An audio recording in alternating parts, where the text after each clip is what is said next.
In today's world, the use of wires to transmit electrical energy is essential for humans to live our day-to-day lives. But have you ever wondered why electricity passes through wires and not some other materials like wood to power electrical appliances? Well, this is the concept of conductivity. Basically, conductors, like wires, allow electricity to flow through them but with resistance, meaning electricity flows through them but not perfectly. In this diagram of a conductor, we can see the electrons constantly bumping into each other due to the vibrations of the positively charged atoms. These vibrations are caused by heat and create resistance. So the higher the temperature, the higher the resistance, and the lower the temperature, the lower the resistance. Now a few of you might be thinking, oh, can't I just cool down the conductor enough to get rid of the resistance completely? Well, actually, you're correct, because in a few materials, when cooled to incredibly low temperatures, their critical temperature, this happens. As you can see here, the resistance has completely vanished. This is the concept of superconductivity. Basically, a superconductor, unlike a normal conductor, allows electricity to flow through it without any resistance. It allows electricity to flow through it perfectly. Now let's look into why superconductors act the way they do. To understand this, let's take a normal conductor like mercury and assume it's been cooled to its critical temperature to act as a superconductor.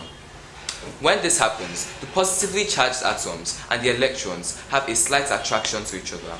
This attraction creates a disturbance and pulls another electron to that current electron, making two electrons have a bond together. This bond is called a Cooper pair. So you can look at this as like two different people having something in common and deciding to have a bond to be best friends. Now this Cooper pair between two different electrons make them act as one. To understand why this happens, we need to look into fermions and bosons. In the animal world, it's common to see two cats not being in the same place at the same time because of how standoffish they can get.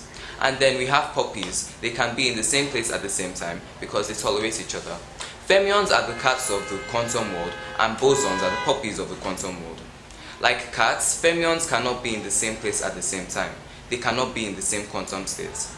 And like puppies, bosons can't be in the same place at the same time. They can be in the same quantum state and they can act as one. So when a Cooper pair is formed, they turn two previously known electrons, fermions, into one boson. As you can see here, there are several Cooper pairs in a superconductor, and due to the interactions the Cooper pairs have between themselves, they all act as one big boson. Now, a few of you might be thinking to yourselves, why don't we use superconductors today? Well, it's not that easy. Because as I said earlier, superconductors only work at incredibly low temperatures. So to use them today, we'd have to discover one that works at room temperature.